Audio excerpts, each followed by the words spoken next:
want attacking purposeful football all the time. Now we've got our backs against the wall and we're going to fight, and we're going to fight hard. You've got to show me all the guts and all the determination you've got in your body. You've got to inspire me. A marvellous kick. That's as good as you'll ever see. And puts Graham back in front. I don't know about you guys, but if I see one bloke walking out of here, give the pat on the back from people out there for a good effort, I'll spew up. From inside the centre square, Boyd kicked the goal. Boyd kicked the goal. From inside the centre. Hey Pack, welcome to Danny Boyd, a podcast about the most wonderful, the most frustrating, the most football club in the multiverse. That is the Footscray Football Club. They trade as Western Bulldogs. I'm Danny McGinlay. Tom Boyd is with me. It's the day you skip the adjectives, I think, and you just go, it's a football club in the universe. And that is about all we can say for them without getting critical at this stage. Mate, what a week. What a horrible end to a horrible game. And what a continuation of a pretty horrible season to be a part of so far. Man, I was thinking back. We started this podcast in 2021 and things were great. What a great season. The start of 2021. Yeah, I think we kicked in around round 3 or 4 and we were having a good time. Since then, Groundhog Year. Lose to the Demons. Maybe get a couple of wins to go, oh, no, it's not so bad. Then just underachieve. And yeah, there was a brief moment in time where we could go on a 5-game run here and be 7-2. Yep. And now we've lost to the unlosable. And what are you doing in September? You got any plans? I might try and book some corporate gigs, but that's the other annoying thing. When the Bulldogs lose, they don't book me for... They don't book me either. Yeah. This is really annoying. You're going to Europe, aren't you? I am going to Europe. And I think also, there's almost, we've spoken about it a couple of times on this podcast, so there's a difference between knowing your shit and thinking you're okay and then finding out your shit, and the second one hurts a lot more. So, and that's what we've done for 3 years straight. Yeah, I know. But at least it's early.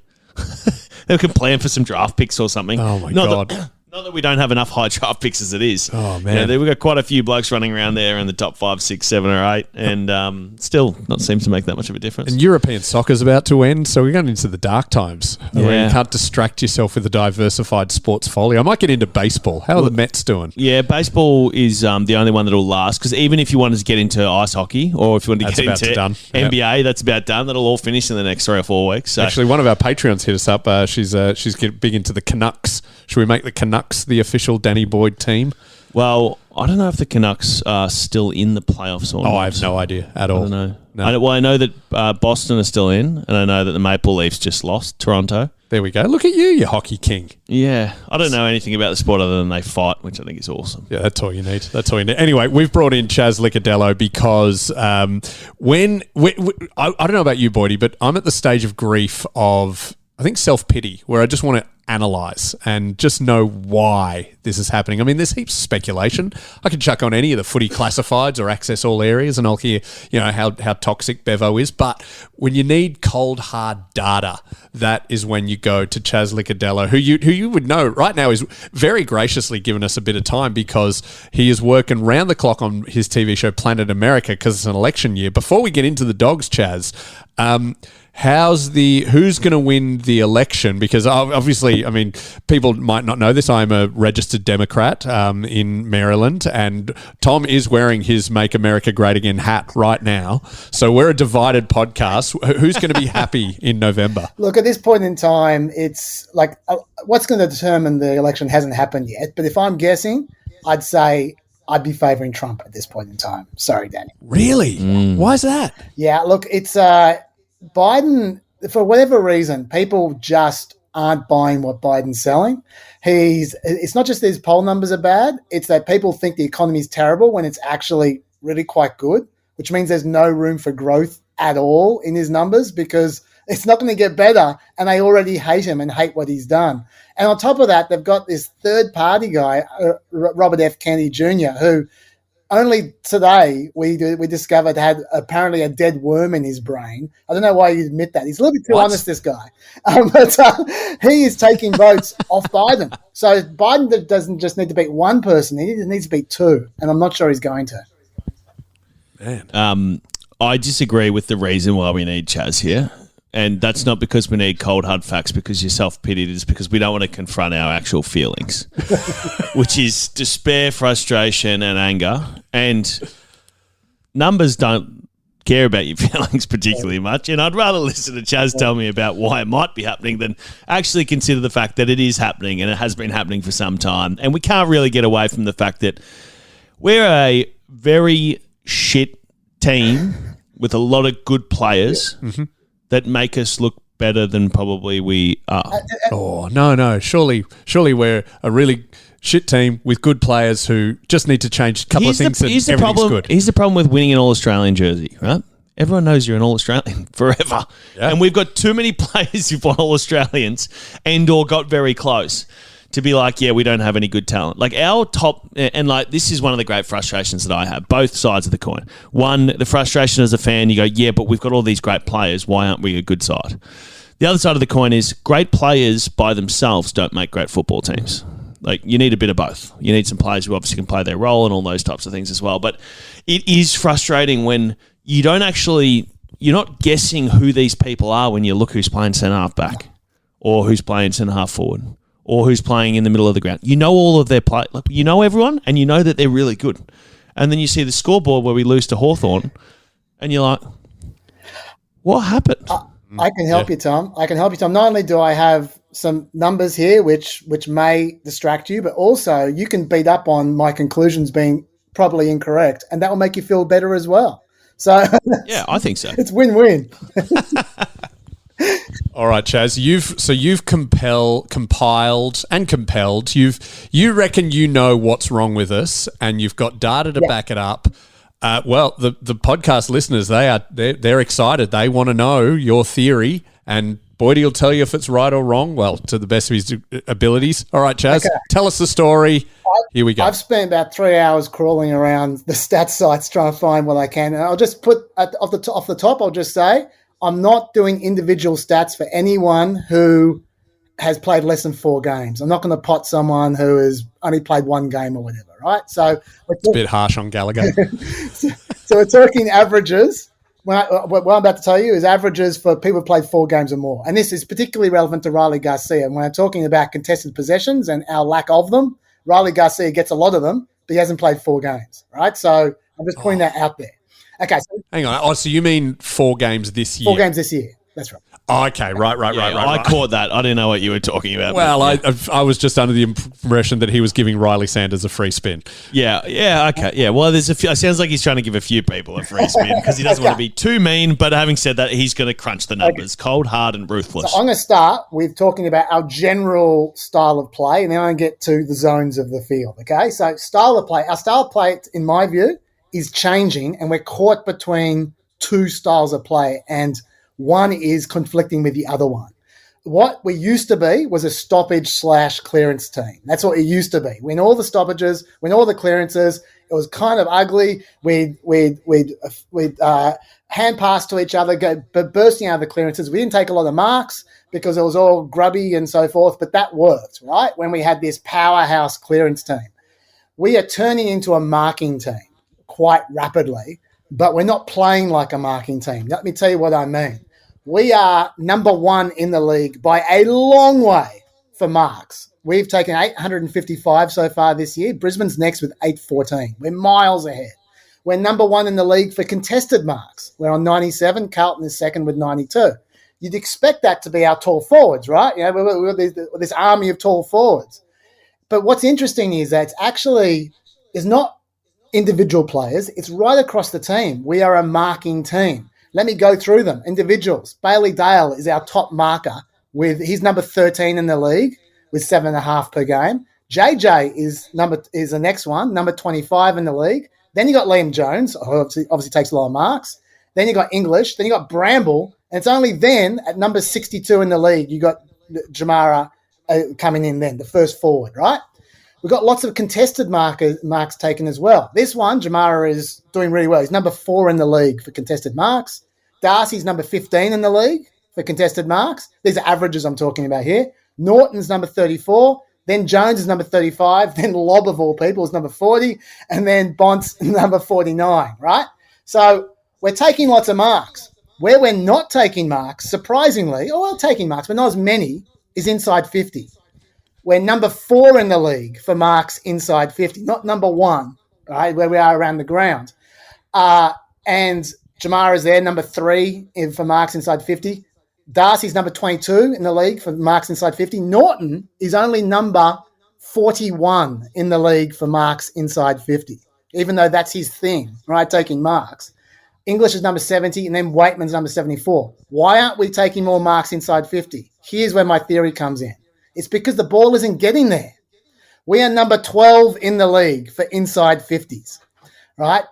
And so the reason for that is we're not playing in a way that maximizes the effectiveness of the marking game. We're still playing high disposal footy like we used to, and it's really indirect.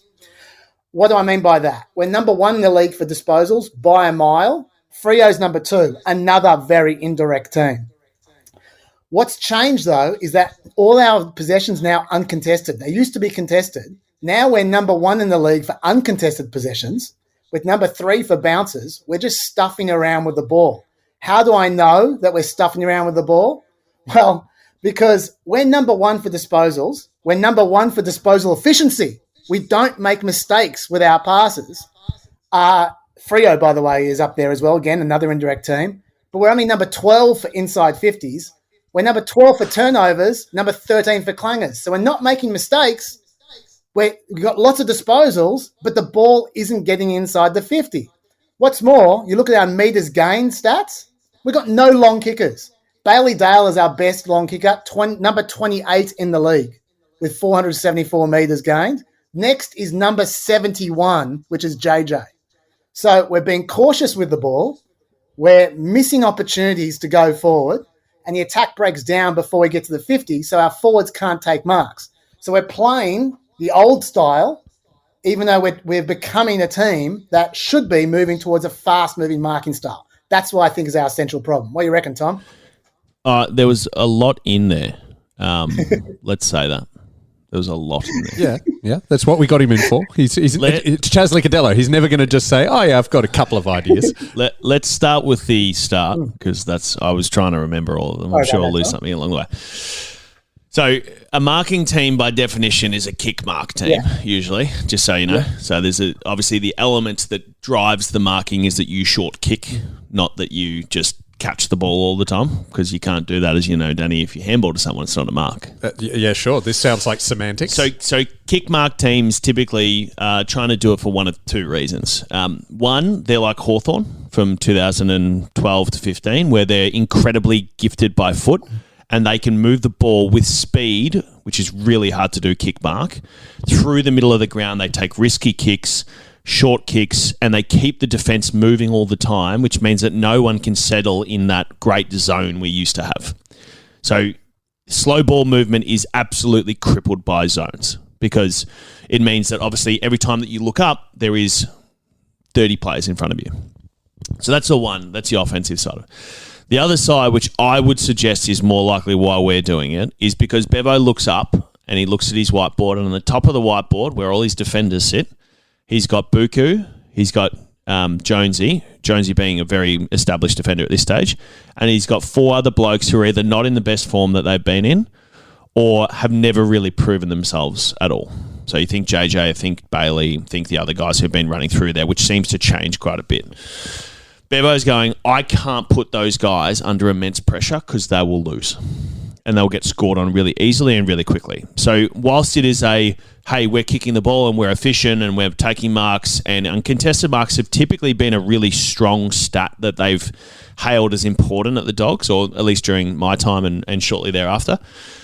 It's the symptom of the style that they're having, which is causing the numbers that might have used to been important in the right time to now be actually an indicator of how poor the ball is moving rather than how good the ball is moving. Yep. That makes sense. So uncontested marks, when we were running and gunning and moving the ball open side and trying to find the open man and handball and then kick and handball and kick, we wanted the ball. We wanted to have a high possession count, which we still do.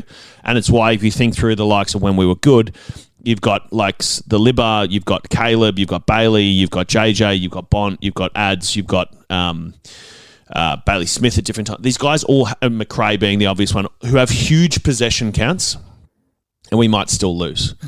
So I would say that the kick mark is coming from a fear of competency behind the ball. That would be my first observation. Okay. In Bevo's defence, we are getting scored on very easily. That's right. But These guys are him not putting them under pressure seems to be putting them under pressure. Well, that's the thing, right? So one of the unfortunate symptoms of trying to solve a clear weakness that you have is that you often just expose that weakness anyway. So a kick mark team who moves the ball effectively up the ground typically does one of a few things. One, they tire out their forwards really, really badly because your forwards are expected to run side to side to side to side to side all the time. You also give an incentive for players who are, let's say, selfish-ish, that play often behind the ball, like all half-backs who want to get the ball and want to get a lot of kicks. What it also does is it drags your midfielders who are, let's say, more prone to being stat-hungry to do exactly that same thing because they now know that the direction is short kicking, which means that if I leak backwards, I can get a short kick and I can get my disposal count up, which means at the end of the game when we go, oh, well, we lost and we didn't play that well, you can go, yeah, but I had 30. So what are you going to say? And it's like, I know it sounds, they're not being selfish players. They are in a self-preservation mode, which causes the selfish behaviour, if that makes sense. It does. So that happens. What also happens when you kick the ball short is that regardless of whether you make a lot of mistakes, the mistakes that you make are likely to be far more damaging because all of your players have pushed up the ground to get the short kick, and all of a sudden the short kick that gets turned over is much closer to goal than a long kick would be. And all of a sudden, you're basically playing with an empty paddock behind, which is essentially like free grass. That is what's been happening. And that's when they score heaps quickly. against Hawthorn. Heaps. Yeah. And the other thing that happens that even if it's not that slow, even if it doesn't happen that slow so that you're up the field and there's no one home, you're going to leave guys like Buku one out with James Sicily later in the game. Yeah. Like that's what's going to happen. Yeah. So that's be the first bit that I'd have. The second bit that I would have would be that our history tells me, and you might know the actual stats on this, Chaz, that we would be in the top 1, 2, or 3 of inside 50s every season for the last 10 years. Yeah. Like we are a inside 50 team. If they told us that we'd get the number 4 marks inside 50 in previous years, we'd have been like, we will win every single game for the year because we have the volume to score. Now we don't have the volume.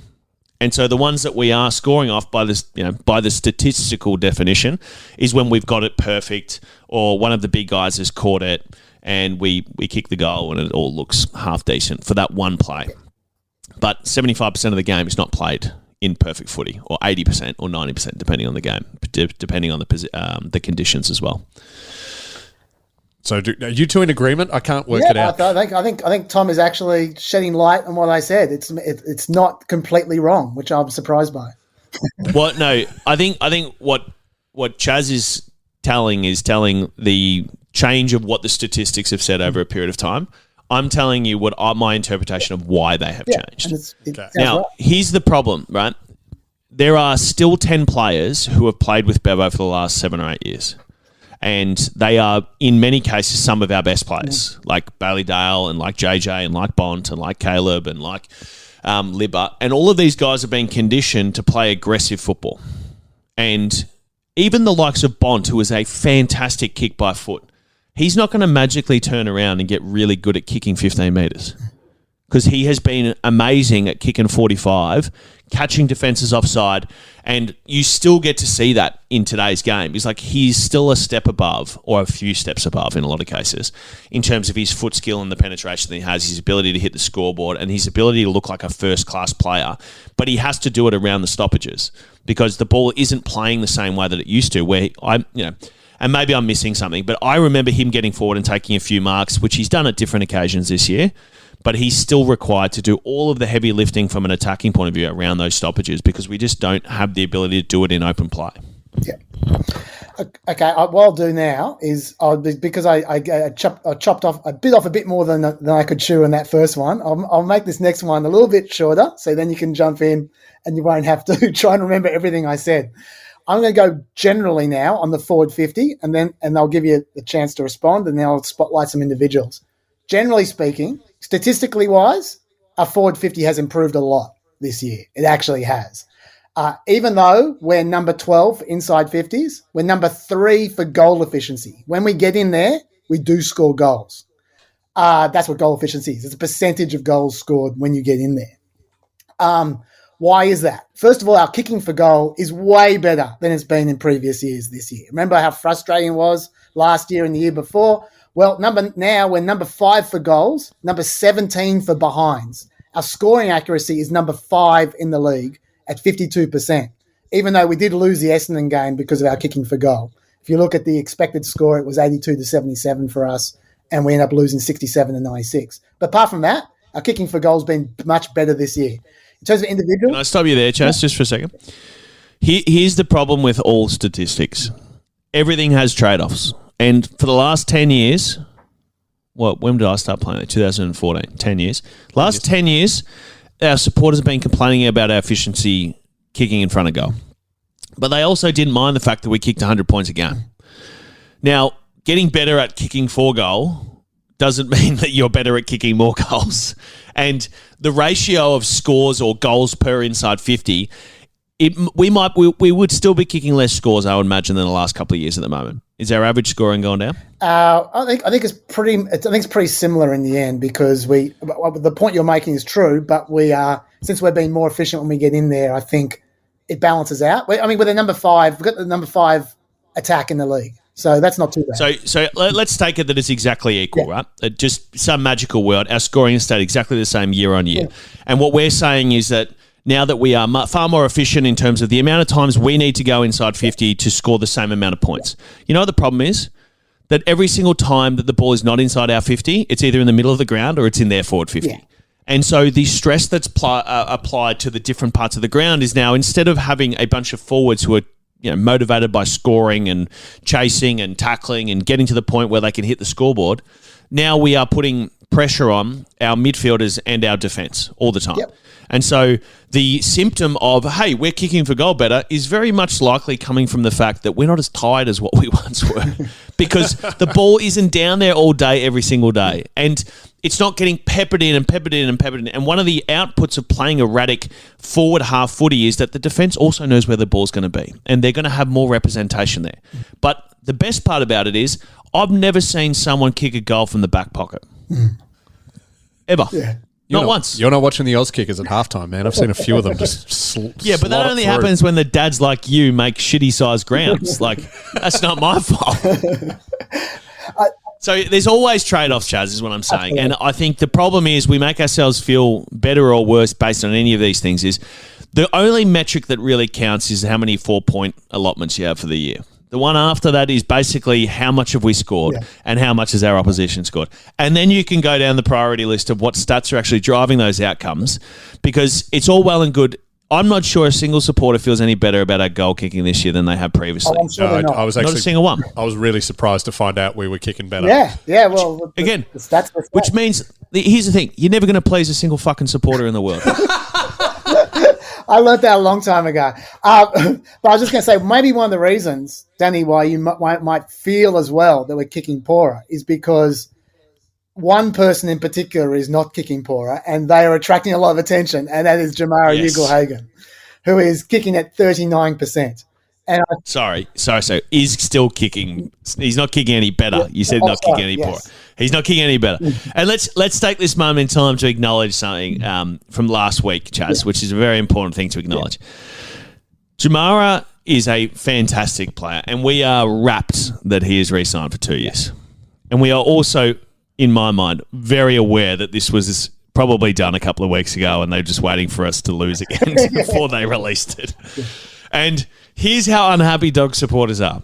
The commentary on that Jamara has re-signed was, doesn't obviously believe in the club. Aaron signed for 10. Which, again, comes back to the you can't win, especially when you're losing. That is But the one thing I'll say on Jamara's goal kicking is on the weekend, he committed the cardinal sin late in the game, which I'm sure they've spoken to him about all week, which is, Jamara, if we are 6 points down in the last quarter, it doesn't fucking matter whether we can score a 7th point. It only matters that we can score the 6 that are in front of us to draw the game. And the way that you do that is going back and taking your time and kicking the goal just like you have every other time from outside 50. Yeah. So take a deep breath, don't run in, and then lean back and hit the behind post. That sort of moment of the game where you want him to stand up. I promise you, as a very optimistic person, sometimes, rarely, but now, is he will learn a lot from that moment in time. And I would argue the next time that moment pops up, which it will because he's such a good player, he will go back and he'll own the moment a bit better. I'm gonna play devil's advocate here, Tom and Chaz. Everyone's I can see your theory on that he's probably signed a few weeks ago and they're just releasing it now. I reckon he did sign Monday, and it's because after that clanger, he was at the cheapest. We were going to get him. This is astute business by Kylie Watson Wheeler. I say kudos to our president. That's a win. Yeah, the cheapest by like 47 cents on a $4 million contract. I don't know if you've seen our finances, but we will take what we can get. By the way, just to back up what you were saying, Tom, about the trade-offs and people not being happy, I think there's a perfect example of what you're talking about, which is Aaron Norton, who's actually kicking the best of his career at the moment. He's kicking at 73%. He hasn't had any of the mistakes that he's kicked in kicking the past, but he's kicking fewer goals because he's not in 50 as much. And so people are thinking, he's not taking as many shots, right? That's as simple as that. Exactly. So, and here's the thing, the golden thing you're aiming for, right, is for him to fix his goal kicking, which is seemingly he's a lot better at. And then you want to slowly see the volume of shots go up over the course of the year. Yes, I do. And then you will see him kick. Like, here's the thing. I will defend Aaron forever and a day because people are so stupid, which is... You're telling me this fucking bloke needs to go back to fullback, which I get because we are a bit lean back there, and he played in the juniors and one season AFL level for about 8 games as a halfback, and he was very good there. And geez, he should never have done that. It's probably my fault. That's probably my fault, given that I was still a forward back then. This bloke kicked just shy of 50 goals last year, right? You go, how many people kick 50 every year? It's so hard to find someone who can do that for you. You never move him, not in a million years. So as long as he's kicking enough goals, leave him down there. But he's not kicking enough goals. We're losing. He's still our number one goal kicker, even though he's not in the 50. He's still our number one goal kicker. So yeah, shut up. By the way, as a little aside, you'd never guess this, but with our Land of the Giants, we're actually number 3 in the league for tackles inside 50. Yeah, that makes sense. Yeah, I believe that because we're always getting it. We're booning it into our forward 50 and then it spills somewhere and we're just doing the chaos. This is why stats is like, this is not a reflection on you, Chaz, but this is why stats, this is a good lesson for all of us. Anytime you watch Football Confidential or any one of these 720s shows or whatever they're called, see what I did there? That is very nice. And they present to you the statistical reality of what football is, they are lying to you. By omission or by directly making shit up. Because none of the stats matter. They're all wrong. And if that bloody Hoyne bloke, I'm calling him out directly from Champion Data, comes up and makes up some more shit on SEN on a Monday, just because his algorithm tells him at Champion Data that this is what a good player is. Again, I'm not actually having a go at him. It's all interpretation. Okay. And there's no such thing as the same value put on one disposal to another, let alone any of the other statistics. Fair enough. Well, on that note, I'll give you some more. So, I was just going to say, look, I've got my eye on the clock here, so I don't want to get bogged down. But you're doing great, mate. Keep going. I'll just make one more point about the forward line before I move on to the mids, which is actually 2 quick ones.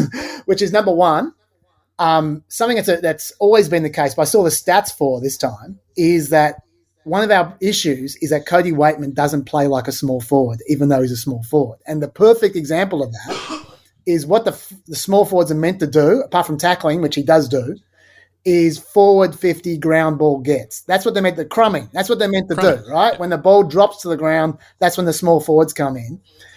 Riley West is kicking ass at forward 50 ground ball gets. He's number 7 in the league at that. Cody Waitman is number 100 in the league at that. In fact, all the stats in the forwards, Riley West is doing really well. He's actually the hidden success story this year, I think, in the forward line. But I just want to flag that. Yeah, it'd be great if Cody could do a little bit more crumbing because it's pretty clear he's not. He had surgery on Wednesday, I was told. It's going to be tough to do, crumbing with a operated on elbow. But Yeah, I know. yeah, I know. we agree. We Anyway, agree. Yeah. anyway, I'll leave the forwards for now because I want to go into the mids because I don't want to run out of time. Yeah, what's our problem with the midfield? Tell us Okay, that. well this is pretty clear, and that is we don't do contested possessions anymore. There are some who do it, and we know who they are. Apart from those people, there's none, and I'll give you the numbers. Marcus Bontempelli. Yeah, well, he's coming. Ruben Don't Doyle. worry. These are the team numbers. Centre clearances, we're number 7 in the league. Stoppage clearances, we're number 12 in the league. Total clearances, we're number 9 in the league. Contested possessions, remember we were number 1 for uncontested possessions. We're number 13 in the league for contested possessions. All of those, 2 years ago, we were number 1 in. All of them. And now we're mid to lower table in all of them. As far as individuals go, it's really obvious what's happening here. Libba's number 2 in centre clearances. He's number 1 in stoppage clearances. This is in the league I'm talking about. He's number 3 in contested possessions. And then it's Bont and Treloar. Right across the board. Libba, Bont, Treloar doing great in all 3 of those. But then it just drops off. There's no one else. Our number 4 our number 4 stoppage clearance getter is Riley Sanders. Right. Has he played 4 games? Yeah, he played 4 games. Yeah. Okay, all right, bring him in. And so Riley Sanders is also very close to the next best contested possession winner as well. Our first gamer is the number 4 behind those 3 who are just doing it all.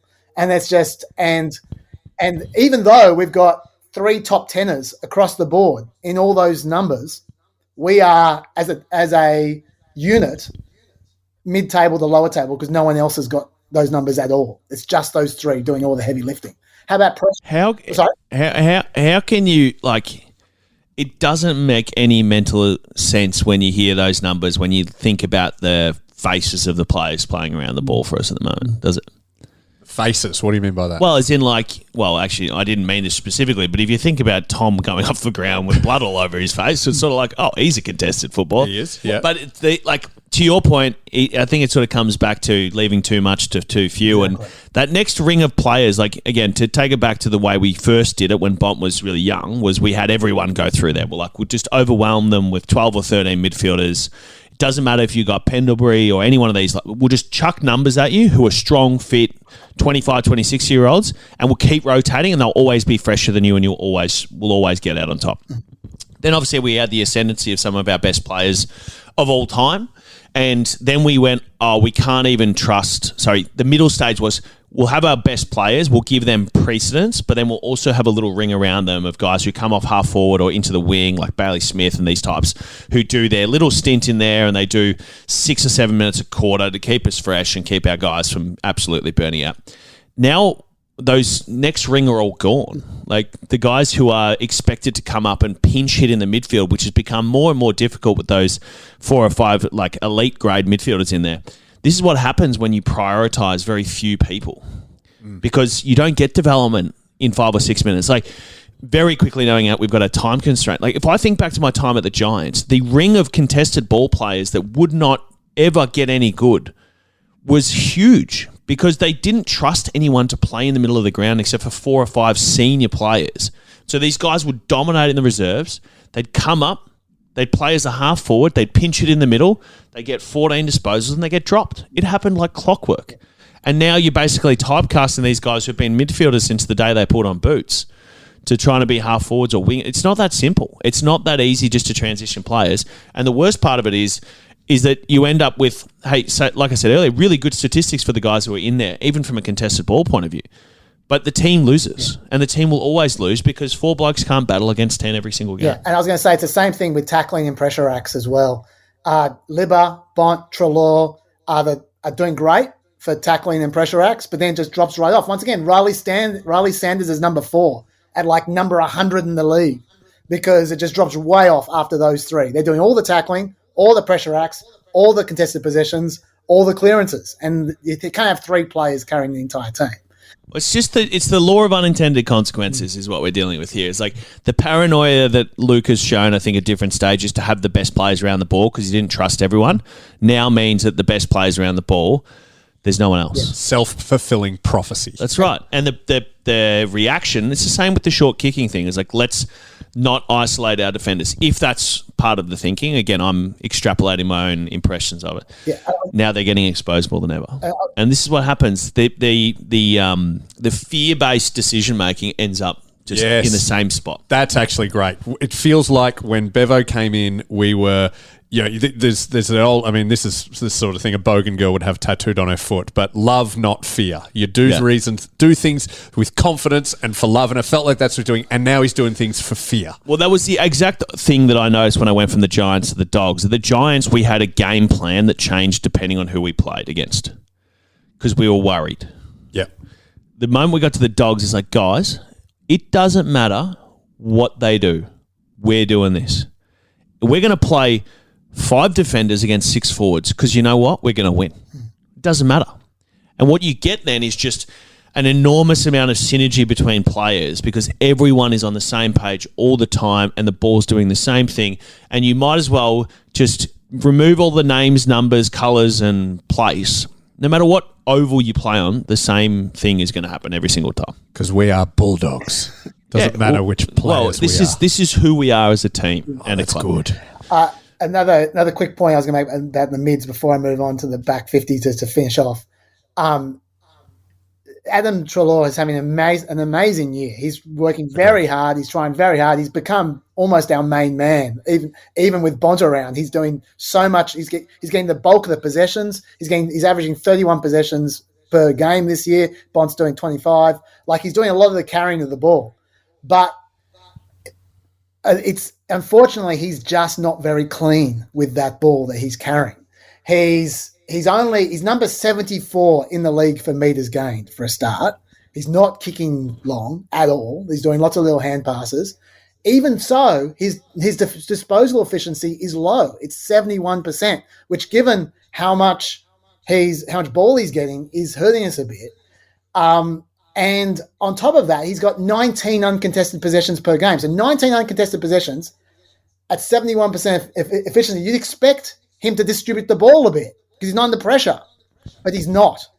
And I think that is part of the reason we're quite slow to spread and to go forward because I think the way he plays is a bit crab-like, essentially. And I think that might be... I mean, that's always been the knock on Adam. Like, you know, everyone's always acknowledged his ability to get the ball, his toughness, his passion, like the intensity he plays with, tackling, contested foot. He's always been really, really strong at that. But the damage component has always been the bit that everyone's always brought up. And it's one of those things, it's like, well, why is Libba so effective? Because Libba doesn't typically beat you by foot. Well, Libba unlocks Marcus's ability to use his leg. And and I think this is the whole thing. It's like, well, how do you build the chemistry of a few to maximise the weapons of a couple who are actually the ones who can change the game? And I think that's selfless, like self-preservation. But I'm not having to go at Adam in any way, shape or form. But I think when teams are playing at their best and when we've played at our best, we sacrifice certain parts of our game to maximise those who can really make a difference. And unfortunately, at the moment, I'm certain, and it's no knock on any of the players, they're all going, what can I do to make sure that my helmet for Monday's review is strong enough to withstand the maelstrom that will happen, no doubt, if we lose. So I think ultimately what we're saying is everyone at that club is reacting with fear. Or just reacting. Reacting, not acting. That's good, yeah. Just reacting's enough. Like being confident that what we do is what's going to work and what you do as a player is what's going to work. There's certainly players who are. And you can never say any group of people are all doing the same thing at the same time, like categorically. But that's the culture is what we're saying. I would say it's probably more like the mindset than the culture. It's the same thing ultimately, isn't it? Nah, what we do and who we are leads to culture, I'd say, but how we think about things leads to the behaviour that maybe ends up being culture. Now you just sounded like a guy on SEN breakfast. This is all the same thing, mate. It's just superfluous words. Welcome to podcasting. Okay. Chaz, what is it? Finish it up. Tell us about the defence. Yeah, I'll just finish off with the defence. Okay, now we all know that we got 2 good interceptors there in Buku and Jones. That's very obvious. So I don't need to tell you the stats. They back it up. That's fine. What we don't do is spoil. Jones is the number 12 in the league for spoiling. Then Camus is number 64. And then James O'Donnell's number 93. All right, so there's not a lot of spoiling happening in our back half. And James O'Donnell, I know he's developing. He's got a long way to go. His contested defensive loss percentage is 42.9%. If you're a tall defender who's losing 42% of your contests, they're going to kick a lot of goals. So that's a bit of an issue, our second defender at this point in time. Couldn't agree more. Yeah. I ran into our great mate Brian Lake on Tuesday. Oh, dead set. Why are we getting him on? Is he coming on the pod? He would come on, yeah. Let's get him on. Yeah, right. Leave it with me, on-air meeting. Thank you. And I told a story about, they asked me, because Courtney Dempsey's at the Caroline Springs club as well, and he's hurt himself, and someone said, oh, did you play against Courtney? And I said, I must have, but I definitely played against Brian down in Tassie. And they said, oh, mate, he's a good player. I was like, yeah, he's an unbelievable player. His instincts for the ball are incredible. But I loved playing on him because that bloke, honestly, might as well have shook my hand at the start of the game and disappeared for the rest of it. And he might have had 50, he might have had 12 intercept marks. Yeah. I still kicked 3-4. and like, this is the thing is like, I'm not saying Buku is like that. But the challenge of being an intercept defender is the game is not just get the intercepts. The game is beat your man and get the intercepts. And you can't just high-five each other and be like, have a good game, mate, and your man kick 4 and you have 10 intercept disposals. And I think it has been very apparent to me all year, and I've heard other people say that he's had a really, really strong season, and Buku was improved out of sight. Don't get me wrong. But he was absolutely manhandled by Ben Brown against Melbourne. And in critical moments, and to Buku's defence, Ben Brown would have 20 kilos on him. Yeah. So it makes sense. So I'm not having a go at Buku. I'm saying that Buku's mix that he needs around him is him to be the third tall, I think, not the second. And the second is really, really hard to play. And we've been absolutely blessed with players like Dale Morris in the past who could play as that second tall and really dominate his man and help others. There's not many Dale Morrises in the league, ever, right? So I feel for those guys back there, but the mix is wrong. We've got 2 intercept defenders, one who's quite capable, I would say, in Liam in terms of one-on-ones, and Buku is still trying to figure it out, which leaves us pretty exposed to some strong forward lines that we'll come up against. Yeah, and the last thing is, which we don't talk about so much, is the small defenders. I think we've got a small defender problem as well. And I'll cite 2 statistics for you. One is the defensive half pressure acts, which is what the pressuring on, like, which is what the small defenders are meant to do, pressuring on the ball when the ball's loose. You're talking number 4. Our number 1 defensive half pressure act player is Libba, at number 14 in the league, of course. The next one is Bont at number 79 in the league. The next one is Ed Richards on number 100 in the league. The next one is Adam Treloar on number 104 in the league. And then the next one is JJ on the number 151 in the league. Our small defenders don't defend as far as pressuring goes. That's a real problem. And then the other side is rebound 50s. You'd think to yourself, okay, that's where Dale comes into it, right? That's where our rebounding defenders come into it. Okay, our top rebound 50 player is Richards at number 44 in the league. Then there's JJ at number 48 in the league, and then there's Bramble, number 55 in the league. So, like, that's not great either. So we don't have great rebound, and we've got terrible small defender defense. And we don't talk about that much, but I think that's a real problem as well. In defense of the small defenders, if the ball is getting marked easily inside 50, it's pretty hard to put pressure acts on. So I will say that. That is true. And again, like, this is the both sides of the coin. Is like, it's okay your defenders having poor statistics when it comes to, like, basically absolute numbers like pressure acts, and still having really strong numbers when it comes to anything around a ratio. So, like, say, like, percentage of contests won in the air or on the ground. You want those to always be high, but you can deal with the absolutes being low if we're winning.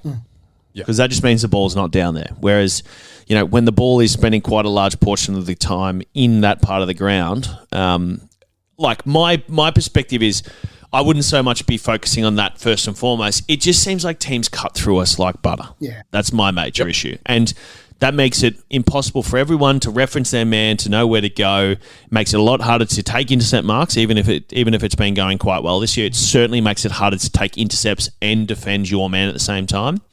And the more smooth movement they have through the ground that's unopposed, the more likely we're going to get exposed by everyone at every single level, no matter how good your defenders are. It's like we used to hang Dale Morris out to dry every now and again, and he'd do something miraculous. But even Dale was beaten on many occasions if the ball was moved through really, really easily. Yeah. And like, just to finish off, I'll just say something positive because I've been a bit negative about the defence. I'll say something.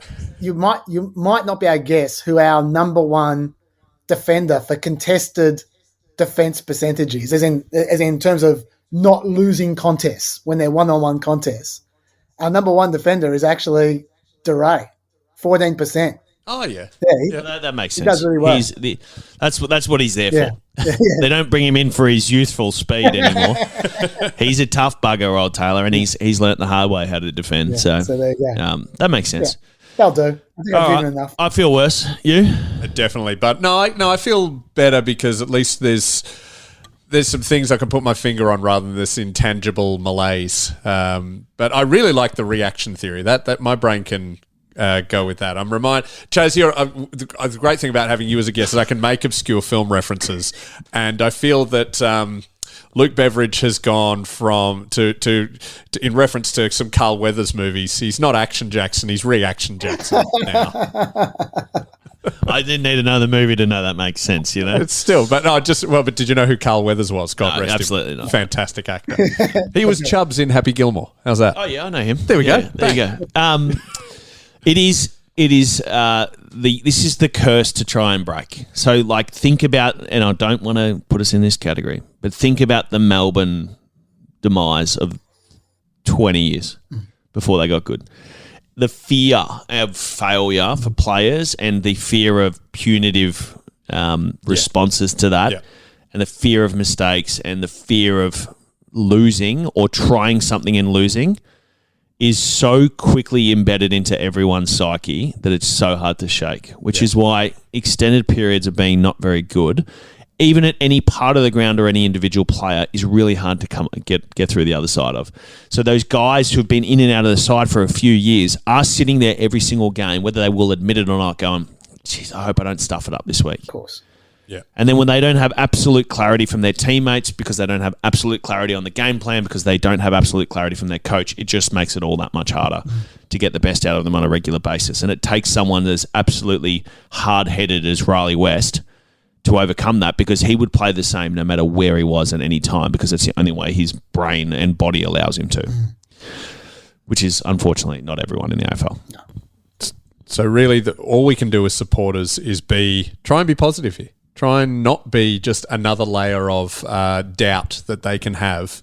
Although this is quite like, Australia, cutting 5% of our greenhouse gases when China and America are there, polluting the hell out of the world. And us not booing, us being positive at the ground is not going to help, Bevo and the whole football department yelling at them. Yeah, but at least we're doing our 5%. The problem about managing expectations and not letting things feel too good or too bad is that when people are trying to help you, it doesn't get through either. You know what I mean? Damn it. But I think it's the old chicken or the egg thing. Like, I totally empathise with what the fans are feeling and saying and frustrations and all those types of things.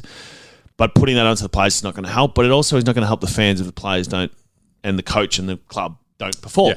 This is what the tension is between membership-based clubs all over the world for all time. So, just win. Just win, and everything will be sorted. Yeah, there we go. That's a good start. We've worked it out. Win. Chaz, what should we plug for you? You've got, obviously, Planet America on... when is that on? Planet America's on Wednesday nights on ABC TV and Friday nights on ABC News. We're talking 10 o'clock Wednesday, 8 o'clock Friday. And I do a podcast called Pep as well, which is... If you think I was nerdy now, you should see me in Pep. Oh, my God.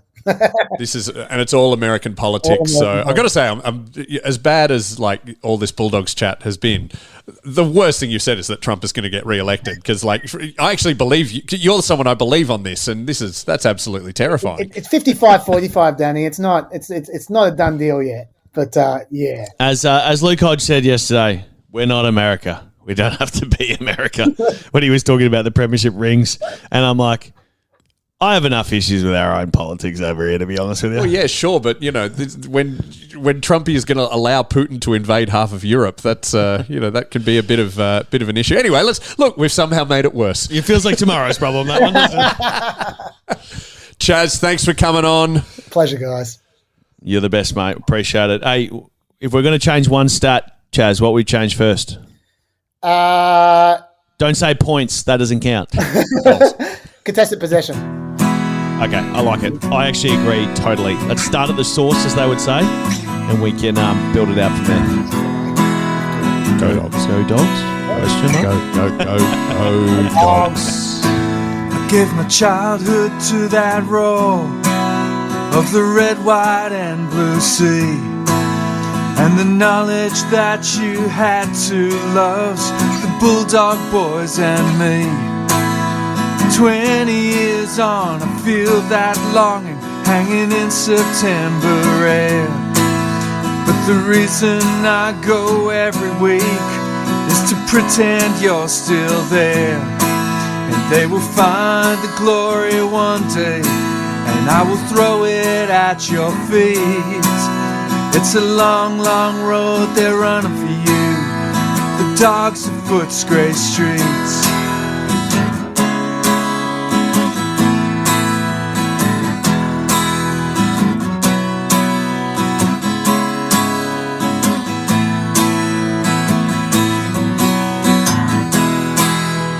Long, long road they're running for you, the dogs of Footscray streets.